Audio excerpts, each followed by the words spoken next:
I found my son Aloy sitting on a park bench in the rain. His clothes were soaked.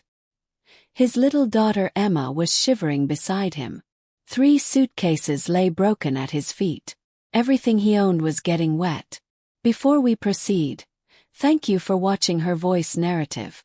Please subscribe and tell us where you are watching from in the comment section. I pulled my old Honda to the curb and got out. Aloy looked up at me with red eyes. The kind of eyes that have cried until there are no tears left. "Mom," he said. His voice cracked like broken glass. "They kicked us out." I looked at my granddaughter. She was only 5 years old. She was holding a stuffed rabbit that was missing an ear. Her lips were turning blue from the cold.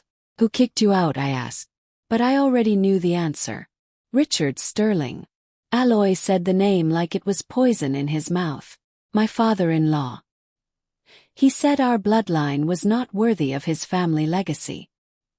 He said I was dragging his daughter down." I felt something cold settle in my chest. Not anger. Not yet. Something colder than anger. Something like ice forming over deep water. "Get in the car," I said. Aloy stood up slowly. He picked up the suitcases. One of them had a broken wheel. It scraped against the wet pavement as we loaded everything into my trunk.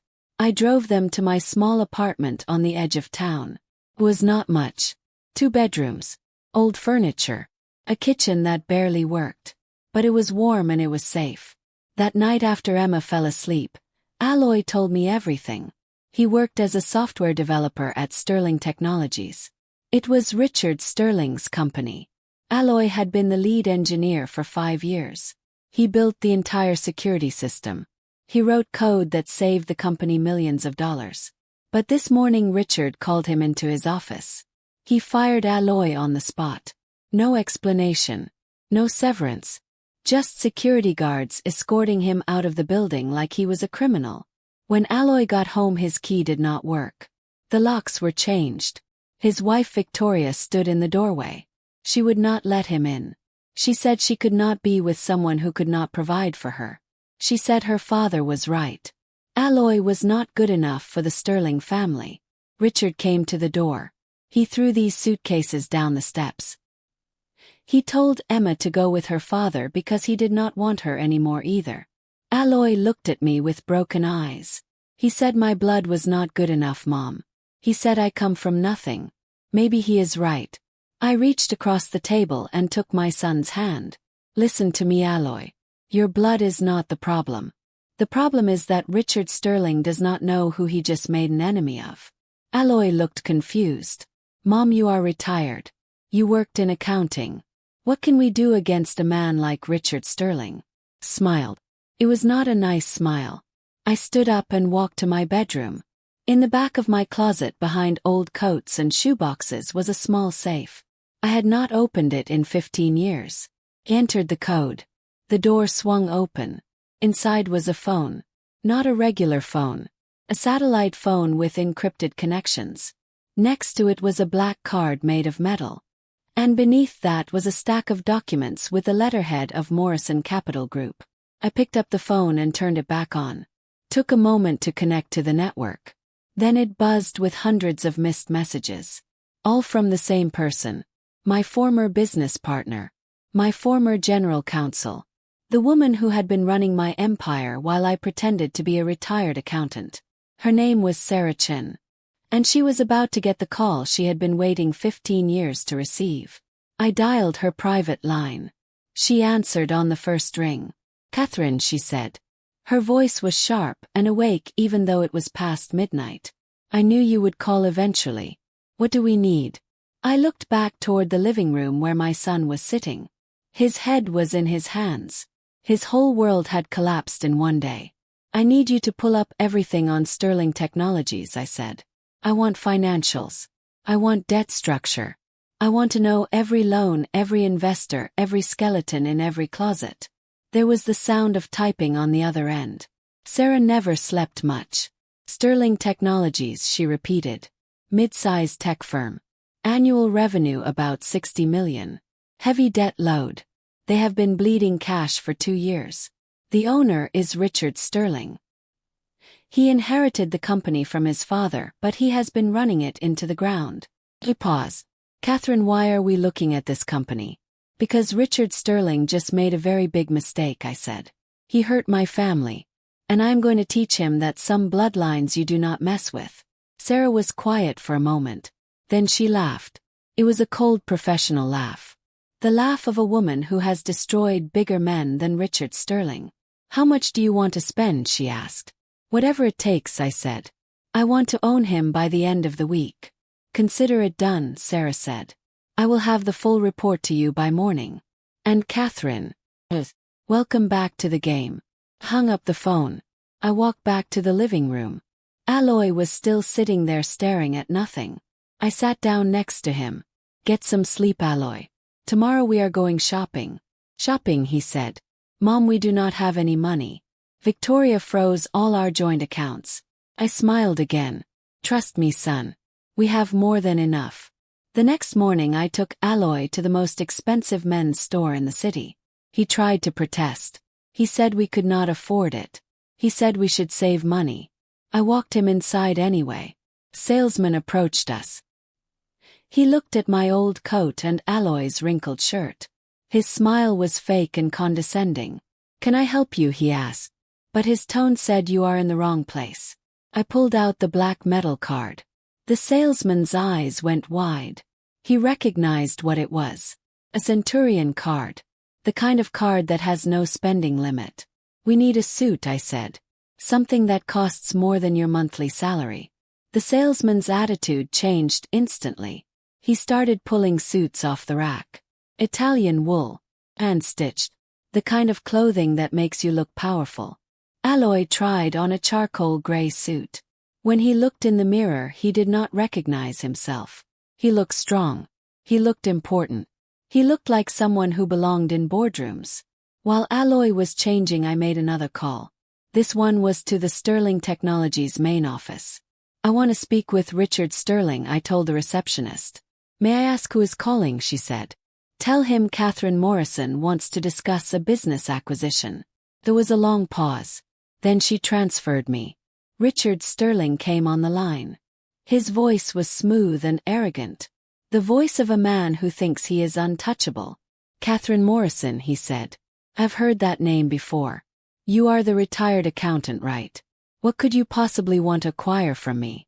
I smiled into the phone. I want to acquire everything, Richard. Your company. Your assets. Your house. Everything you think you own. He laughed. It was a mean, ugly laugh. Lady, I do not know what game you are playing, but Sterling Technologies is not for sale. Especially not to some old woman who used to count pencils for a living. I see, I said calmly. Well, when you are ready to have a serious conversation, you can find me at the First National Bank downtown. I will be in the private wealth management office. The one reserved for clients with over 100 million in assets. I hung up before he could respond. Aloy came out of the dressing room. He was wearing the new suit. He looked like a different person. Mom, what are we doing? He asked. This suit costs $15,000. We cannot afford this. I handed the salesman my card. Ring it up. And add 3 more suits. My son needs a complete wardrobe. That afternoon Sarah sent me the full financial report on Sterling Technologies. It was worse than I thought. Richard Sterling had been using company money to fund his lavish lifestyle. He had taken out loans against the company's assets. He had mortgaged his house 3 times. He was $60 million in debt. And the worst part was that he had been using Aloy's work to commit fraud. Every software system Aloy built had been sold to clients for inflated prices. Richard had been pocketing the difference. But there was more. Richard had set up offshore accounts. He was hiding money from the IRS. And he had been using Aloy's digital signature to authorize the transfers. If the authorities ever investigated, Richard would blame everything on Aloy. My son would go to jail for crimes he did not commit. Called Sarah back. How fast can you buy his debt? I can have it by tomorrow morning, she said. The banks are nervous. They want out. If we offer them 90 cents on the dollar, they will sell immediately. Do it, I said. And Sarah, make sure Richard does not find out until it is too late. The next day Aloy and I drove to the First National Bank. He was wearing his new suit. He looked nervous. "Mom, why are we here?" he asked. "Because Richard Sterling is about to learn a very important lesson," I said. We walked into the bank. The lobby was cold and quiet.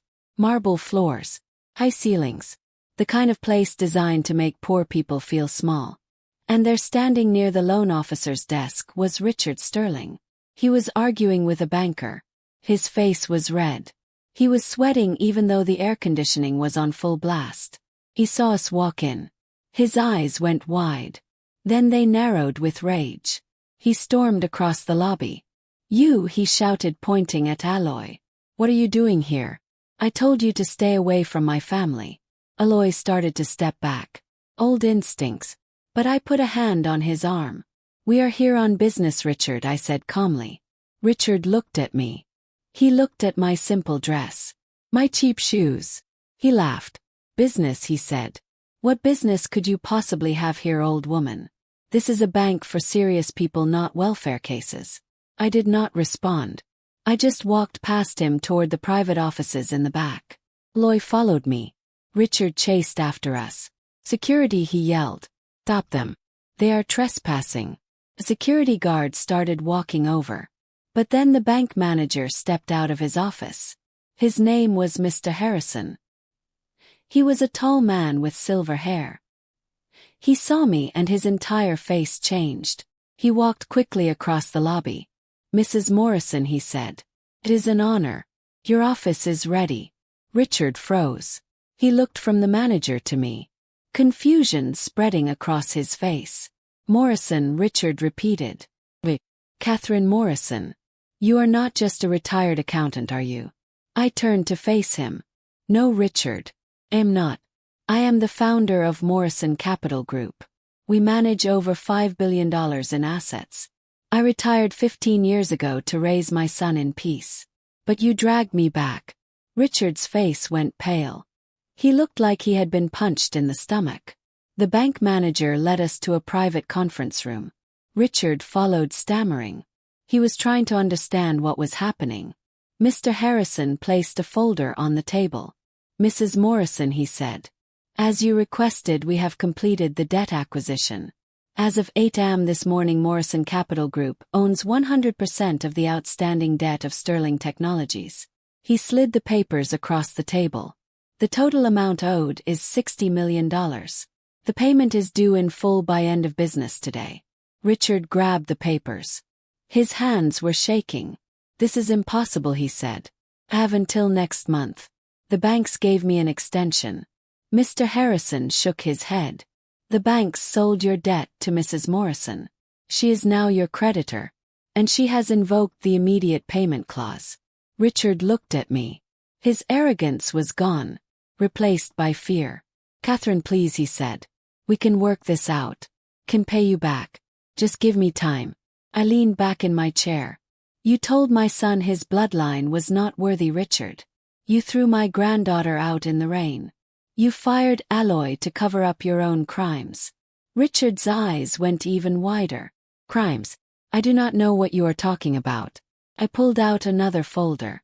This one was thicker. Inside were bank statements, offshore account records, emails with digital signatures.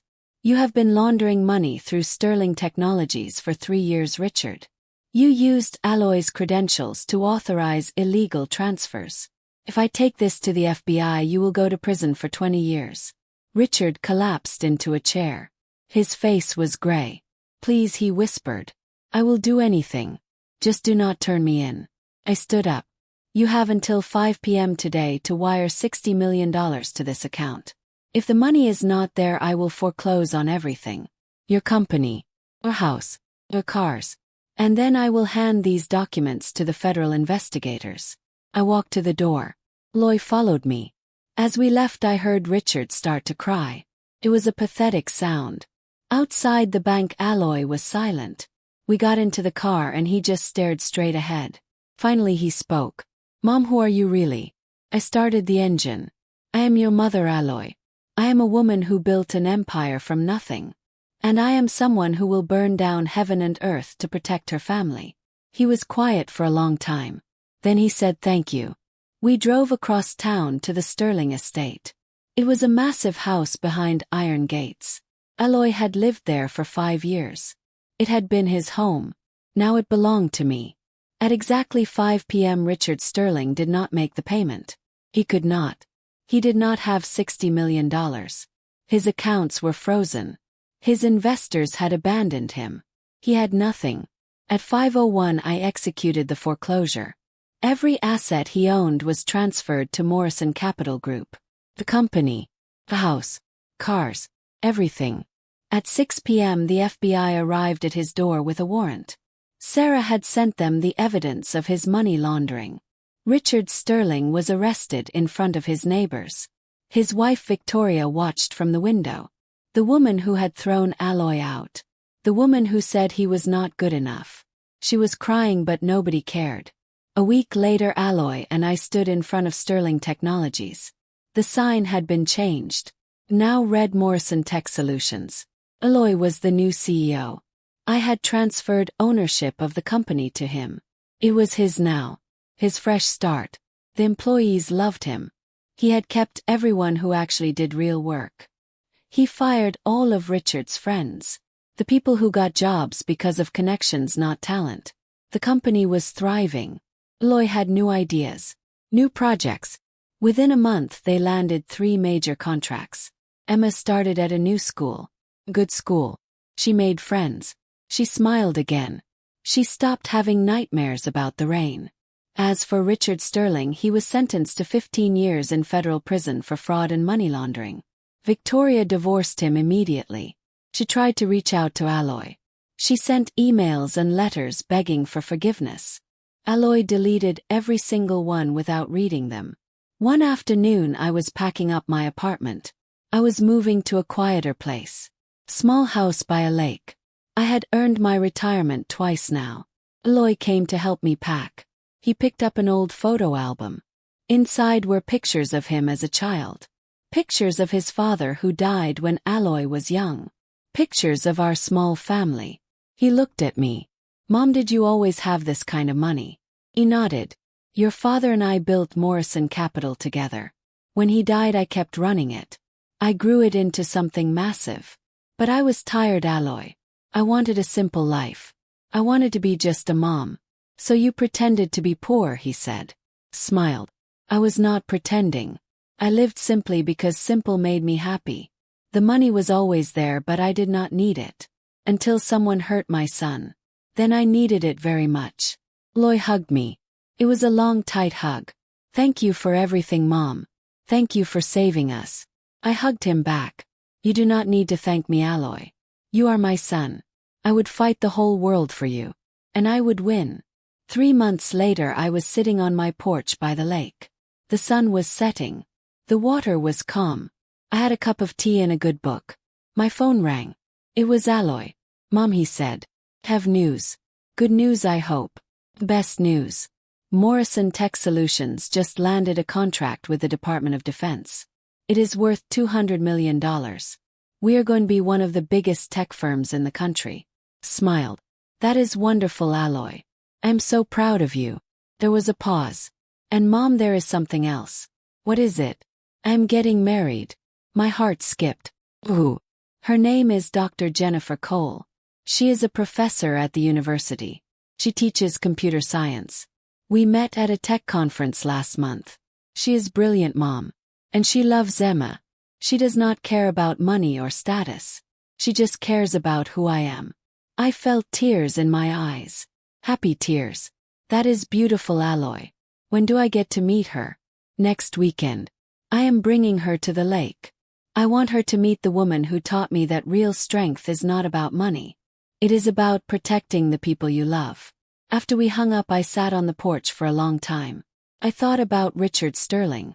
He thought bloodlines were about money and status and old family names. But bloodlines are not about any of that. Bloodlines are about love. About sacrifice. About standing up when the world tries to knock you down. Richard Sterling had money and a big house and a famous name. But he had no honor. He had no loyalty. He had nothing that mattered. And now he had nothing at all. I looked out at the lake. The sun was gone. The stars were coming out. Somewhere out there my son was building a life. Real life. Not based on lies or fake prestige, but based on hard work and love and integrity. That is what a worthy bloodline looks like. And if anyone ever tries to tell you different, you just remember this story. Remember that the quietest people are sometimes the most dangerous. That the woman in the old coat might be a billionaire. That the man you fire today might own your company tomorrow. Never judge a book by its cover. And never ever underestimate a mother's love. Because when you come for her child, you are not just fighting one person. You are fighting a force of nature. And nature always wins. I finished my tea. I went inside. I locked the door. Tomorrow I would water my garden. I would read my book. I would live my simple, quiet life. But if anyone ever hurts my family again, I will put down my tea and I will pick up my phone. And I will remind the world why they used to call me the Iron Queen of Wall Street. Sleep well out there. And remember to be kind to people. You never know who they really are. 6 months had passed since that rainy night when I found Aloy on the park bench. 6 months since Richard Sterling made the biggest mistake of his pathetic life. I was in my garden pulling weeds when my phone rang. It was an unknown number.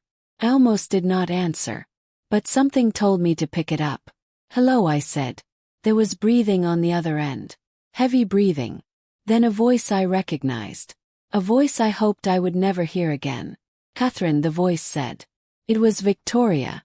Aloy's ex-wife. Richard Sterling's daughter. I should have hung up. But curiosity kept me on the line. What do you want, Victoria? I asked. My voice was cold as winter ice. She was crying. I could hear it in her voice. The fake kind of crying that manipulative people do when they want something. Please, Catherine. I need to talk to you. I need your help. I made a terrible mistake.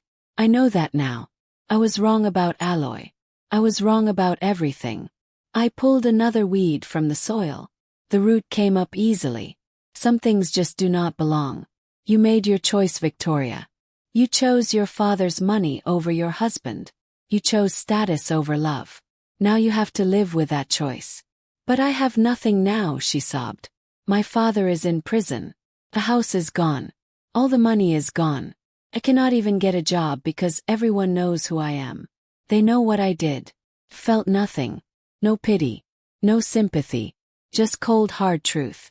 That is called consequences, Victoria. You threw a good man away like garbage. You told your own daughter she was not wanted.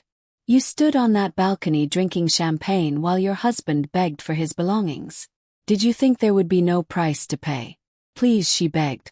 I am sleeping in a motel. I am working at a grocery store. Have nothing. I just want to talk to Aloy. I want to apologize. I want him to know I am sorry. I stood up from my garden. I brushed the dirt off my knees. The sun was bright overhead. Birds were singing. It was a beautiful day. Aloy is engaged, Victoria. To a wonderful woman who actually loves him. A woman who sees his worth. They are planning a wedding for next spring. Emma is going to be the flower girl. I heard Victoria gasp. Engaged. Ready. But we have only been divorced for 4 months. Exactly, I said. 4 months. That is how long it took Aloy to find someone who appreciates him. Someone who does not measure his value by his bank account. Someone who is not a shallow, selfish child pretending to be a woman. That is not fair, Victoria cried. You do not understand. My father controlled everything. He made all my decisions. I was a victim too. I laughed. It was not a kind laugh. No, Victoria. You were not a victim. Victims do not smile while their partners are being destroyed. Victims do not get engaged to another man the same day they kick their husband out. You were a willing participant. You were just as cruel as your father. There was silence on the line. Then her voice changed.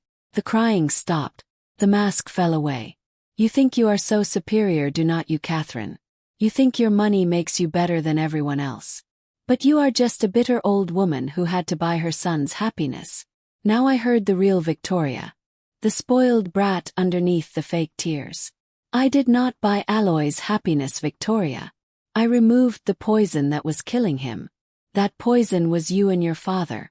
And now Aloy is thriving. His company is worth $300 million. He has a woman who loves him. He has a daughter who is not afraid anymore. He has everything he deserves. Victoria's voice turned venomous. You will regret this, Catherine. You will regret destroying my family. My father has connections. Even from prison he can make your life hell. Smiled. Your father has nothing, Victoria. His connections abandoned him the moment he was arrested. His lawyers will not even return his calls.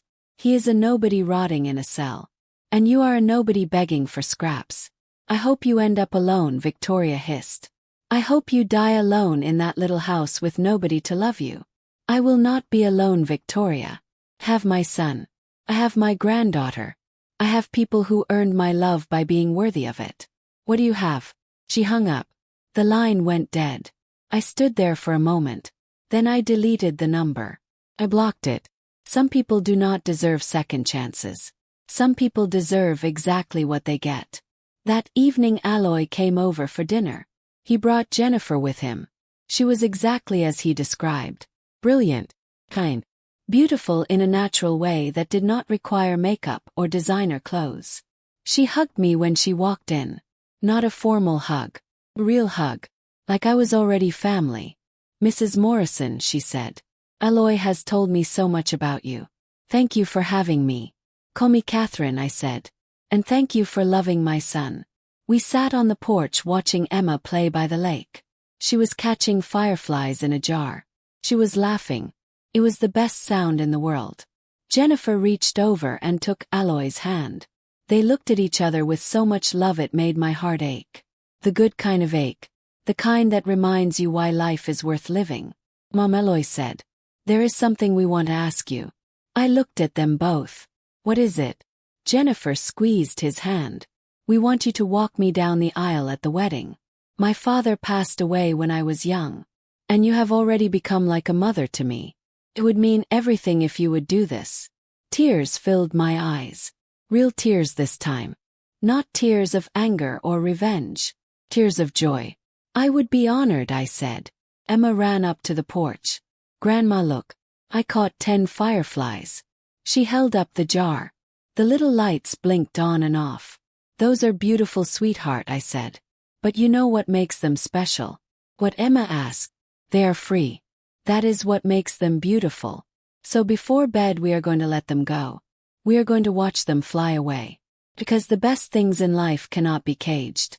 Emma nodded seriously. Like how Mommy tried to cage Daddy but you set him free. The adults went silent. Aloy looked embarrassed. Jennifer looked shocked. I just smiled. That is exactly right, Emma. Your grandmother is very wise. Now go wash your hands for dinner. She ran inside. Aloy looked at me. Mom, what have you been telling her? The truth, Aloy. That sometimes the people who say they love you are actually your prison guards. And the only way to be happy is to break free. Jennifer laughed. I like your mother, Aloy. She does not sugarcoat anything. I learned a long time ago that honesty is kinder than lies, I said. Lies keep you trapped. Truth sets you free. We ate dinner on the porch. We talked about the wedding. About Aloy's company. About Jennifer's research. About Emma's new school. Nobody mentioned Victoria. Nobody mentioned Richard Sterling. They were ghosts. And ghosts only have power if you let them haunt you. After dinner, Aloy helped me clean up. Jennifer took Emma down to the lake to release the fireflies. Mom, Aloy said as he dried a plate. Victoria called you today, did not she? I looked at him surprised. How did you know? 'Cause she called me too. 3 times.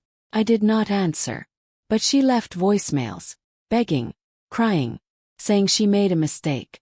I put down the dish I was washing. What are you going to do? Nothing, he said. There is nothing to do. She is not my wife anymore. She is not Emma's mother anymore. She gave up those roles when she chose her father's approval over her family. He put the plate away. I do not hate her, Mom. I just do not care about her. She is a stranger to me now. And I am happier than I have ever been. Good, I said. That means you have truly healed. Hate keeps you connected to people. Indifference sets you free. Aloy hugged me. Thank you, Mom. For everything. For saving us. For teaching me what real strength looks like. I hugged him back. You always had that strength, Aloy. I just reminded you it was there. 3 weeks later I was sitting in my living room reading when the news came on. I normally did not watch the news. Too depressing. But something made me look up. The reporter was standing outside a federal courthouse. Behind her was Richard Sterling in an orange jumpsuit and handcuffs. He looked 20 years older than the last time I saw him. Former tech executive Richard Sterling was sentenced today to 18 years in federal prison for wire fraud, money laundering and tax evasion. Prosecutors say Sterling stole over $40 million from his own company and investors. He showed no remorse during sentencing. The camera zoomed in on Richard's face. He looked broken. Destroyed. Me. Felt nothing. No satisfaction. No revenge. Just the quiet knowledge that justice had been served. I turned off the television. Outside my window the sun was setting over the lake. The water looked like liquid gold. My phone buzzed. It was a text from Aloy. Did you see the news? I replied. It is over now. He wrote back. Do you think he learned anything? Thought about that. Then I type. Well, men like Richard Sterling never learn. They just blame everyone else until the day they die. But it does not matter. He cannot hurt anyone anymore. Aloy sent one more message. I love you, Mom. Thank you for being my hero. Smiled. Heroes wear capes, Aloy. I just wore comfortable shoes and carried a very large checkbook. He sent back a laughing emoji. That spring I stood in a beautiful garden watching my son marry the love of his life. Jennifer wore a simple white dress. She looked radiant. Aloy wore a gray suit. He looked happy. Emma walked down the aisle throwing rose petals. She took her job very seriously. Every petal was placed with great care. When it was time I walked Jennifer down the aisle. She held my arm tightly. I could feel her shaking with joy and nerves. Who gives this woman to be married? The officiant asked. I do, I said proudly. And I could not be happier about it. I placed Jennifer's hand in Aloy's hand. They looked at each other like they were the only two people in the world. I sat down in the front row. Next to me was Sarah Chen, my old business partner, my friend. She had flown in from New York for the wedding. You did good, Catherine, she whispered. Your boy is happy. He nodded. That is all that matters. The ceremony was beautiful. They wrote their own vows. Jennifer promised to support Aloy's dreams. Aloy promised to be the partner she deserved. They both promised to love Emma as their daughter. There was not a dry eye in the garden. At the reception, Aloy gave a speech. He thanked everyone for coming. He thanked Jennifer for loving him. And then he looked at me. I want to thank my mother, he said. His voice was thick with emotion. 6 months ago I had nothing. I was broken. I was ready to give up. But my mom reminded me who I really am. She reminded me that your worth is not determined by your bank account or your job title or what other people think of you. Your worth comes from how you treat people. From your character. From your strength when everything falls apart. He raised his glass. To my mother. The strongest person I know. The woman who taught me that real power is not about crushing your enemies. It is about protecting the people you love. Mom, I am who I am because of you. Everyone stood. They raised their glasses. They toasted me. I wiped my eyes. Sarah handed me a tissue. Stop crying, she said. You are ruining your makeup. I do not care, I said. This is the happiest day of my life. Later that night, after the reception was over, I stood alone in the garden. The moon was full. The stars were bright. The air smelled like jasmine and roses. I thought about the journey. About the rainy night on the park bench. About the look in Aloy's eyes when he thought his life was over. About the phone call that brought me back to a world I thought I had left behind. I thought about Richard Sterling. About his arrogance. About his cruelty. About how he thought money and status made him untouchable. He learned the hard way that some people cannot be bullied. Some people have more power than you could ever imagine. And some people will move heaven and earth to protect their children. I heard footsteps behind me. It was Aloy. He had changed out of his suit into comfortable clothes. "Hey Mom," he said. "What are you doing out here?" "Just thinking," I said. "About how much has changed." He stood next to me looking up at the stars. "Do you ever regret it, Mom? Coming out of retirement? Getting involved in all that mess?" Thought about it. Then I shook my head. "Oh, I would do it again in a heartbeat. You are my son, Aloy. There is nothing I would not do for you. Even destroy a man's entire life," he said quietly. "Especially that," I said. "Richard Sterling destroyed himself. I just made sure the consequences caught up with him. He committed crimes. He hurt people. He deserved everything he got." Loy nodded. "Sometimes I think about Emma. About what kind of life she would have had if Victoria had kept her. If Richard had raised her. She would have learned that love is conditional," I said. "That people are only valuable if they are useful. That money is more important than loyalty. She would have grown up broken and empty just like them." "But now," Aloy said. "Now she has us.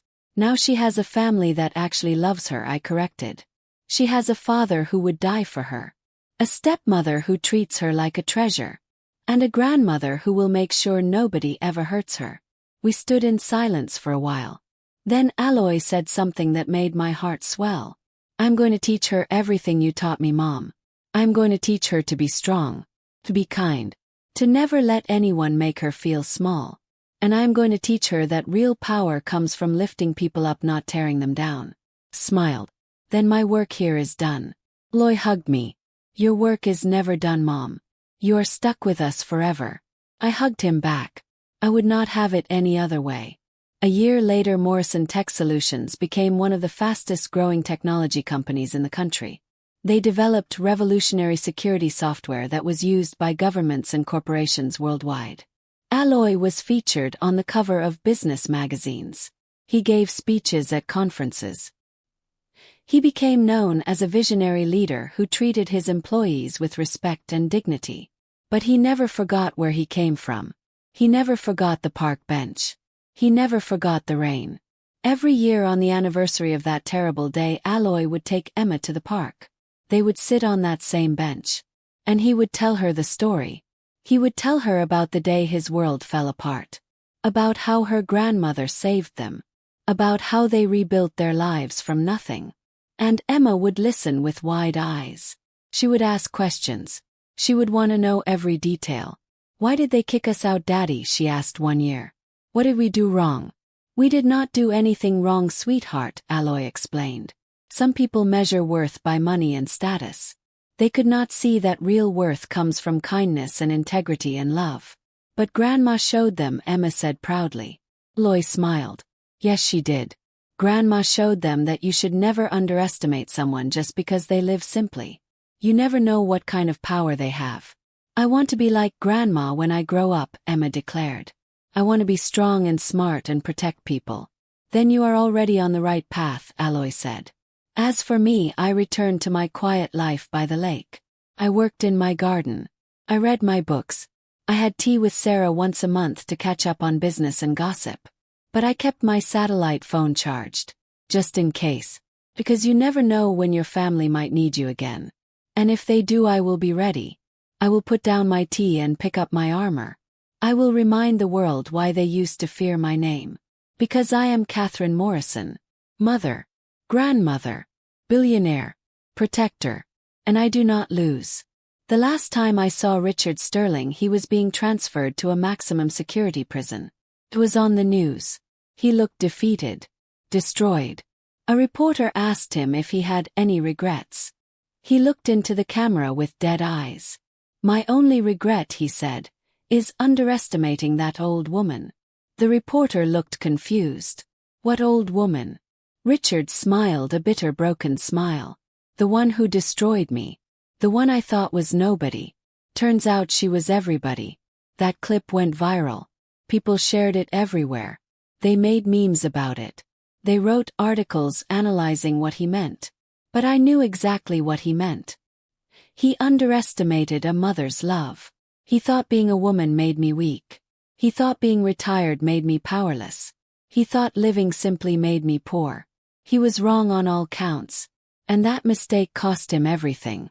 So let this be a lesson to everyone out there. Be careful who you cross.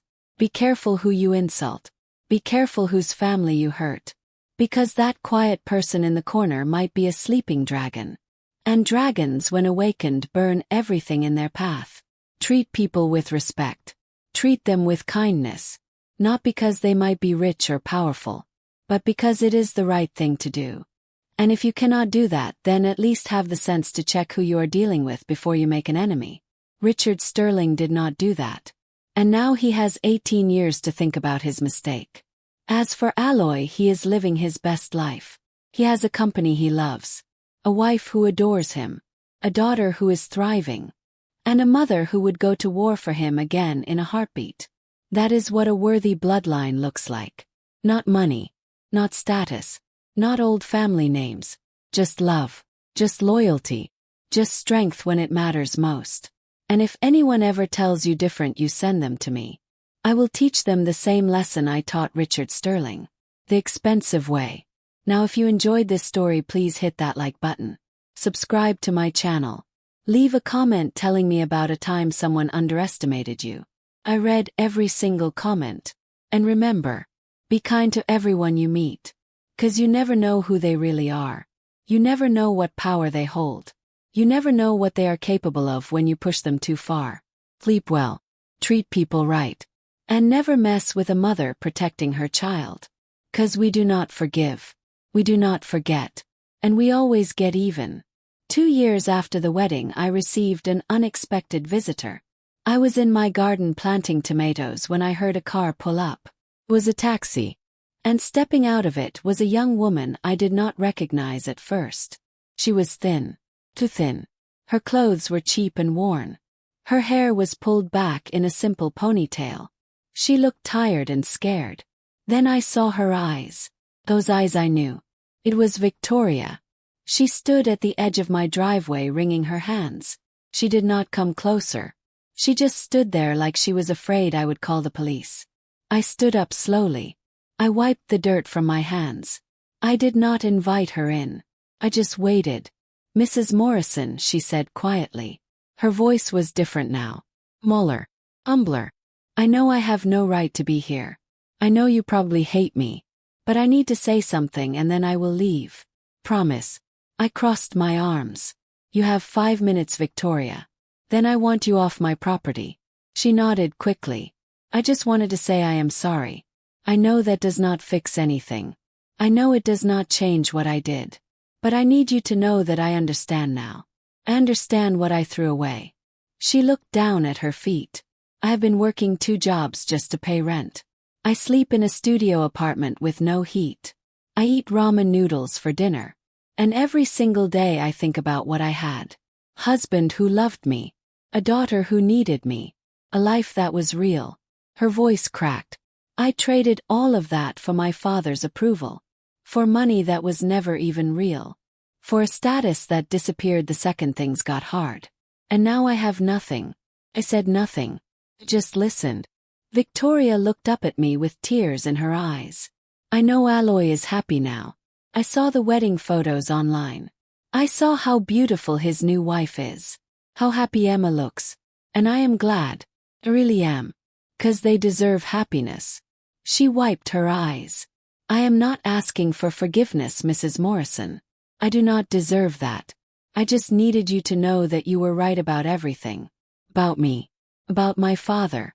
About what real worth means." She turned to walk back to the taxi. Then she stopped. She looked back at me one more time. "Thank you," she said softly. "For protecting them from me. For being the mother I never had. For teaching Aloy what real love looks like." She got in the taxi and drove away.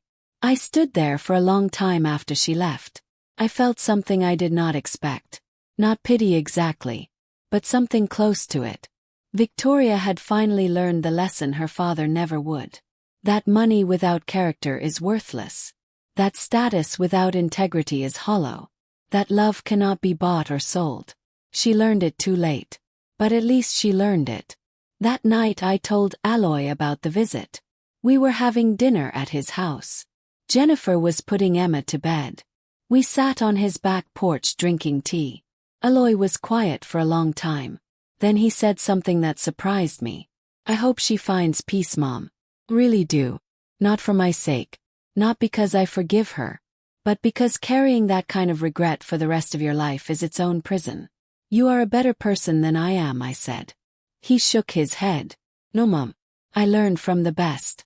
You taught me that revenge is not about making people suffer. It is about protecting yourself and the people you love.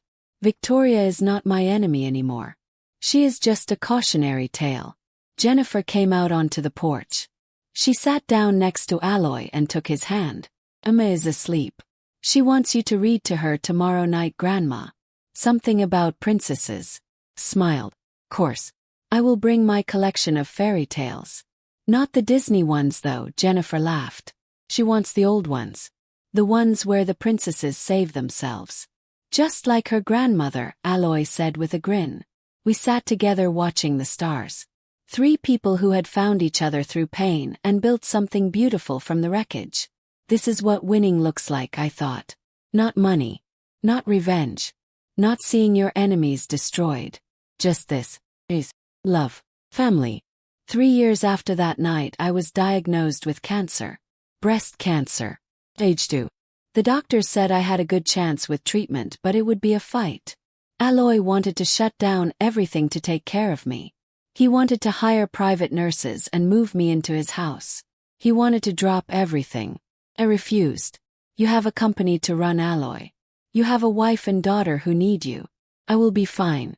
But Mom, he protested. You took care of me. Now let me take care of you. We compromised. I would do the treatment. He would come with me to the appointments. But I would stay in my house. I would keep my independence. The chemotherapy was brutal. Made me sick. Made me weak. Stole my hair and my energy and my appetite. But I fought.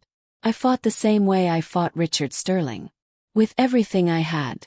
Sarah flew in from New York to stay with me during the worst of it. She cooked meals I could not eat. She held my hair when I got sick. She read to me when I was too tired to hold a book. You are too stubborn to die, Catherine, she said one night. Cancer picked the wrong woman to mess with. I laughed even though it hurt. Damn right. Emma visited me every day after school. She would sit on my bed and tell me about her classes. About her friends. About the boy who pulled her pigtails at recess. Did you punch him? I asked weakly. No, Grandma, Emma giggled. I told the teacher. Violence is not the answer. You taught me that.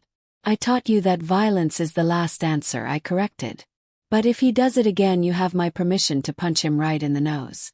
Emma laughed. Jennifer says you are a bad influence. I am an excellent influence, I said. I am teaching you to stand up for yourself. 6 months later the cancer was gone. The doctors said I was in remission. They said I had beaten it. Aloy threw a party to celebrate. Nothing fancy. Just family and close friends in my garden. There was food and music and laughter. I sat in a chair watching everyone. I had gained back some weight. My hair was growing back in silver and wild. I felt weak but alive. Emma ran up to me. Grandma, you did it. You beat the cancer just like you beat that mean man who hurt Daddy. I pulled her into a hug. That is right, sweetheart. Morrisons do not quit. We fight until we win. What if you do not win? She asked seriously. What if the bad thing is too strong? Then we fight anyway, I said. Because fighting with honor is more important than winning without it. And sometimes the fight itself is the victory. Emma thought about that. Then she nodded like she understood. That night after everyone left, Aloy helped me clean up. We worked in comfortable silence. Then he said something that made me stop. Mom, I need to tell you something. I looked at him. What is it? Jennifer is pregnant. We are having a baby. You are going to be a grandmother again. I felt tears spring to my eyes. Happy tears. Aloy. That is wonderful. He hugged me tight. I was so scared, Mom. Scared that you would not be here to meet the baby. Scared that the cancer would take you before you could hold your grandchild. I am not going anywhere, I said firmly. I did not survive Richard Sterling and chemotherapy just to miss out on another grandbaby. I am going to be here to spoil that child rotten. Aloy laughed through his own tears. I know you will, Mom. I know you will. 8 months later I was in the hospital waiting room. Aloy was pacing back and forth. Emma was sitting next to me coloring a picture for her new sibling. It had been 12 hours since Jennifer went into labor. 12 long hours of waiting. Finally a nurse came out. She was smiling. Mr. Morrison, you can come in now. We have a son. Aloy ran toward the room. Then he stopped. He came back and grabbed my hand. Come on, Mom. Come meet your grandson. We walked into the room together. Jennifer was sitting up in bed looking exhausted but radiant. In her arms was a tiny bundle wrapped in a blue blanket. Aloy took the baby carefully. He looked down at his son with so much love it made my heart ache. Then he turned to me. Mom, meet Alexander. Alexander Aloy Morrison. We named him after you. Alexander is your middle name, right? I nodded, unable to speak. Catherine Alexander Morrison. That was my full name. They had given this precious child my name. Do you want to hold him? Aloy asked. I sat down in the chair. Aloy placed the baby in my arms. He was so small, so perfect. He had a tiny tuft of dark hair and the tiniest fingers I had ever seen. Hello, Alexander, I whispered. I am your grandmother, and I am going to tell you stories. Stories about fighting for what is right. About protecting the people you love. About being strong even when the world tries to break you. The baby yawned. His little fist curled around my finger. That tiny grip was the strongest thing I had ever felt. Emma climbed up on the chair next to me. She looked at her baby brother with wonder. He is so small, Grandma. How will he protect himself? He will not have to, I said. 'Cause he has us. He has a father who will teach him to be a good man. A mother who will teach him to be kind. A sister who will teach him to be brave. And a grandmother who will make sure nobody ever hurts him. And if someone does try to hurt him, Emma asked. Well then we will do what Morrisons do, I said. We will fight back. We will protect our family. And we will win. Emma nodded seriously. Like you did with that bad man. Exactly like that, I said. 5 years passed. Alexander grew into a bright, curious boy. Emma became a teenager who was smart and strong and unafraid. Aloy's company became a billion-dollar enterprise. Jennifer got tenure at the university. And me, I finally slowed down. The cancer had not come back, but it had taught me something. Life is short. Time with family is precious. Money means nothing if you have nobody to share it with. I spent my days at the lake. I taught Alexander to fish. I helped Emma with her homework. I had dinner with Aloy and Jennifer every Sunday. I donated most of my money to charity. Scholarships for poor kids. Funding for women in business. Programs to help people escape abusive situations. I kept enough to live comfortably. To make sure my family was secure. To help people when they needed it. Sarah retired too. She moved to a cottage near mine. We spent our afternoons drinking tea and laughing about the old days. About the deals we made. The enemies we crushed. The empire we built. Sometimes we talked about Richard Sterling. About where he was now. If he had learned anything in prison. I doubt it, Sarah said one afternoon. Men like that never change. They just get bitter. Probably, I agreed. But it does not matter anymore. He is not my problem. He is just a memory. Bad memory, Sarah added. No, I said thoughtfully. Not a bad memory. Lesson. He taught me that I was still strong. That I could still fight when my family needed me. That retirement had not made me soft. So in a way you should thank him, Sarah joked. I would rather not, I laughed. One day I got a letter in the mail. It was from the federal prison where Richard Sterling was being held. The return address had his inmate number on it. I stared at that envelope for a long time. I could have thrown it away unopened. Part of me wanted to. But curiosity won. Opened it. Inside was a single page written in shaky handwriting. Catherine Morrison. I do not expect you to read this. I do not expect you to care. But I am writing it anyway because I need to say these things before I die. I'm sick. Lung cancer. The doctors say I have 6 months, maybe less. I will die in this prison. Alone. Forgotten. I spent 5 years thinking about what happened. About what I did. About the choices I made. You were right about everything. I was a coward. I was a bully. I valued money over people. I threw away my own daughter because I thought status mattered more than love. I destroyed my own life. You just held up a mirror and made me look at what I had become. My daughter Victoria came to see me once. 2 years ago. She told me she finally understood what I had done to her. How I had twisted her into someone cruel and empty. She said she was working on becoming a better person. She said she would never forgive me, but she hoped I would find peace before I died. I will not find peace. I do not deserve it. But I wanted you to know that your son Aloy is a better man than I ever was. He built something real. Something good. He did not need my approval or my money or my name. He just needed a mother who believed in him. I had everything and I lost it all because I could not see what really mattered. You had nothing in the world's eyes and you had everything that actually counts. I hope you are happy, Catherine Morrison. I hope you are surrounded by people who love you. I hope you never spend a single day alone and afraid like I have. You won. Not because you destroyed me, but because you built something I never could. A family that actually loves each other. Richard Sterling. I read the letter twice. Then I folded it carefully. I walked outside to the fire pit in my backyard.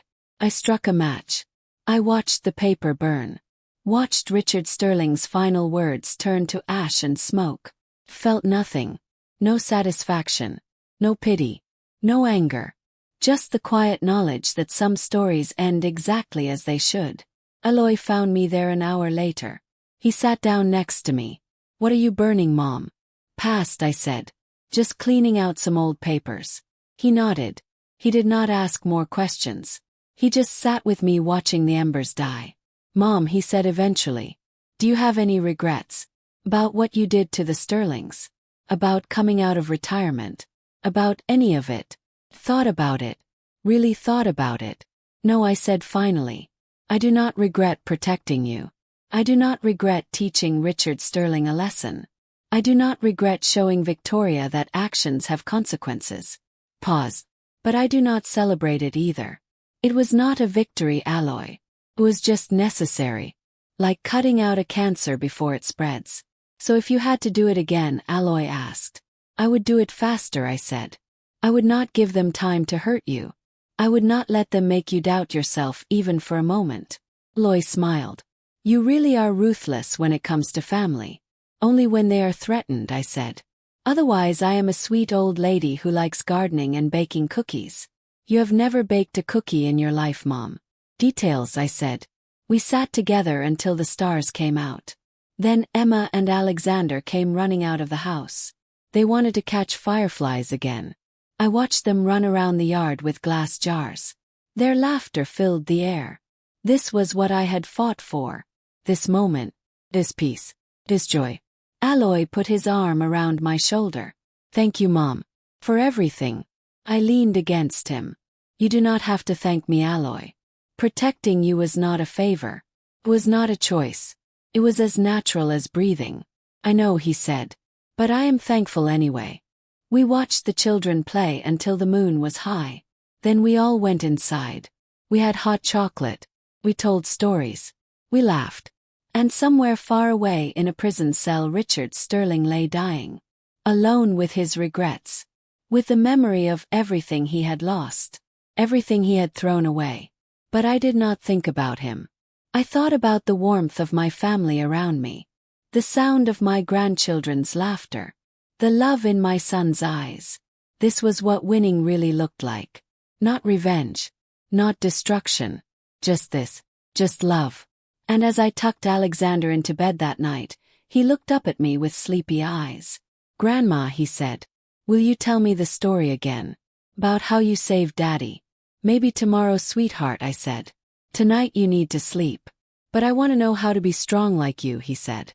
I kissed his forehead. "You are already strong, Alexander. You come from a bloodline of fighters. Of protectors. Of people who do not quit." "What if someone tries to hurt me?" he asked. "What if someone says I am not good enough?" "Then you remember who you are," I said. You are Alexander Alloy Morrison. You are loved. You are valued. You are worthy. And nobody can take that away from you. And if they try, he asked, then your family will remind them why we are called Morrison, I said. We do not start fights, Alexander. But we always finish them. He smiled and closed his eyes. Good night, Grandma. Good night, my sweet boy, I whispered. I walked out of his room and found Alloy standing in the hallway. He had been listening. You are teaching him to fight, he said. But also to love. That is the balance, I said. Strength without compassion is cruelty. Compassion without strength is weakness. You need both. You really are the wisest person I know, Mom. I laughed. I am just an old woman who made a lot of mistakes and learned from them. That is all wisdom is, Alloy. Making mistakes and refusing to make them twice. We walked downstairs together. Jennifer was reading on the couch. Emma was doing homework at the kitchen table. This was my empire now. Not buildings or money or power. Just this. Just family. Just love. And it was worth more than all the billions I had ever made. So if you are still watching this story, let me leave you with this final thought. Success is not about how much money you make.